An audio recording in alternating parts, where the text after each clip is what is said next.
கர்த்தர் நல்லவர், அவர் கிருபை என்றும் உள்ளது. ஆண்டவராகிய இயேசு கிறிஸ்துவின் நாமத்தினால் உங்கள் ஒவ்வொருவருக்கும் அன்பின் வாழ்த்துக்கள்.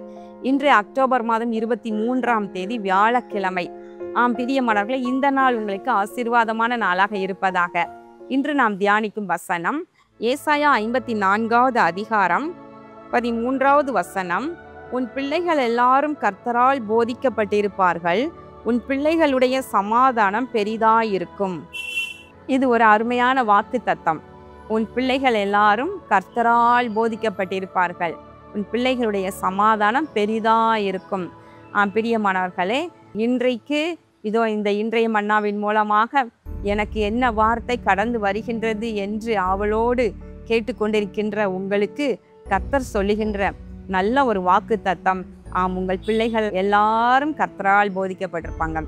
இன்றைக்கு உங்களுடைய பிள்ளைகள் வாலிப பிள்ளைகளாக இருக்கலாம், அல்லது சிறு குழந்தைகளாக இருக்கலாம், அல்லது பிள்ளைகள் உங்கள் பிள்ளைகளுக்கே திருமணமாகி அவங்களுக்கு பிள்ளைகள் இருக்கலாம்.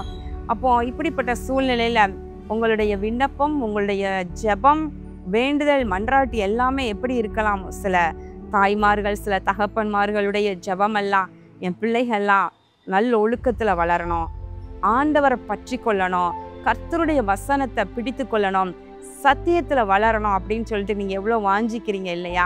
நம்ம எவ்வளவோ பெற்றோர் சிறு பிள்ளையாக இருக்கும் பொழுது வசனத்தை சொல்லி கொடுக்குறோம். எல்லாருமே பிள்ளைகள் பேச துவங்கும் பொழுதுருந்தே அருமையாக வசனத்தை சொல்லி கொடுக்குறோம். இன்றைக்கு இருக்கிற இந்த நாட்களில் எந்த அளவுக்கு இருக்குன்னு தெரியல. ஏன்னா ஒரு எல்கேஜிலேருந்தே பிள்ளைகளை பெற்றோர் என்ன நினைக்கிறாங்கன்னா, அவங்க இருக்கிறதுலையே நல்ல ஸ்கூலில் படிக்கணும், எல்லாவற்றிலும் இந்த பிள்ளைகள் நல்ல முதன்மையாக வரணும், அப்படி தான் ஆசைப்படுறாங்க. அதனால் போட்டிட்டு பேரண்ட்ஸ் அவங்களுக்கு ஆக்டிவிட்டி செய்து கொடுக்குறதுலையும், அவங்கள கொண்டு போய் ஸ்கூலுக்கு விடுறதுலையும் எக்ஸ்ட்ரா நாலேஜ் அவங்களுக்கு வரணும், கேதர் பண்ணணும், எக்ஸ்ட்ரா நாலேஜ் கேதர் பண்ணணும்னு சொல்லிட்டு நிறைய பணம் செலவு பண்ணி எங்கெங்கேயோ ஸ்கூலுக்கு டியூஷன் கொண்டு போய் விடுவதிலையும், அப்புறம் மேத் கிளாஸ் படிக்கும் பொழுது பல டியூஷன்ஸ் இல்லையா, 12th படிக்கும் பொழுது அடுத்து அவங்க என்ன படிக்கணுங்கிறத பல திட்டங்களோட கனவுகளோட இருந்து அப்படியே அவங்கள படிக்கணும் அப்படின்னு சொல்லிட்டு அப்படியே அவங்களுடைய மனது மற்றும் சிந்தை எல்லாம் இதிலேயே அழுத்தப்பட்டு கொண்டிருக்கின்றது. ஆனால் தேவையானது என்ன? உங்கள் பிள்ளைகளுக்கு தேவையானது என்ன?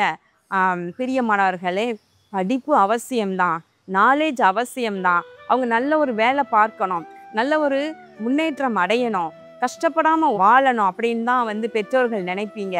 ஆனால் அதனோடு கூட பிள்ளைகள் கர்த்தருக்குள்ள வளரணும், கர்த்தருக்கு பயந்து வாழணும், கர்த்தருடைய வசனத்தில் தேரணும் அப்படின்னு சொல்லி நீங்கள் அதற்கு முக்கியத்துவம் கொடுங்க.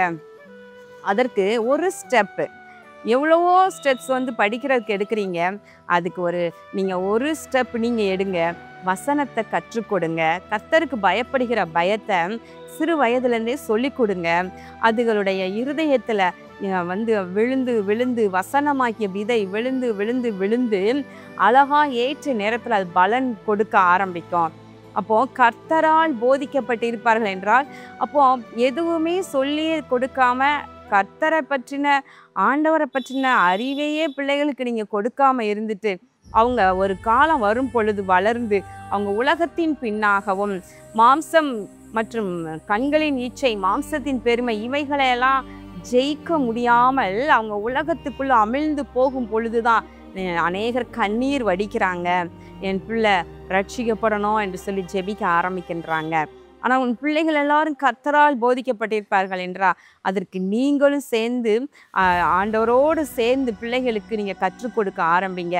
நீங்கள் விதைக்கிற வசனத்தை பலன் கொடுக்க செய்கிறது ஆண்டவர். அப்போ ஏற்ற நேரத்தில் அந்த வசனம் என்கிற விதையெல்லாம் இருதயத்தில் இருப்பதனால கர்த்தர் போதிப்பார். கர்த்தர் அந்த பிள்ளைகளுடைய ஆத்துமாவில் போதிப்பார். எப்படி வாழணும் என்றதை குறித்து தான் அழகாய் பிள்ளைகளுடைய ஆத்துமாவில் அவர் போதித்து வழி நடத்துவாராம்.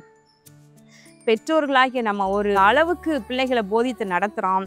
ஆனால் அதற்கு பின்பு நடத்துவது, அவர்களுடைய ஆத்துமாவில் போதித்து அருமையாய் நடத்துவது நம்முடைய ஆண்டவர் இல்லையா? நான் உனக்கு போதித்து நீ நடக்க வேண்டிய வழியை உனக்கு காட்டுவேன் என்று சொல்லி ஆண்டவரே சொல்கிறார் இல்லையா? அப்போ ஆண்டவரே தனித்தனியாக ஒவ்வொரு நபருக்கும் அழகாய் போதித்து நடத்த வல்லமை உள்ளவராய் இருக்கின்றார்.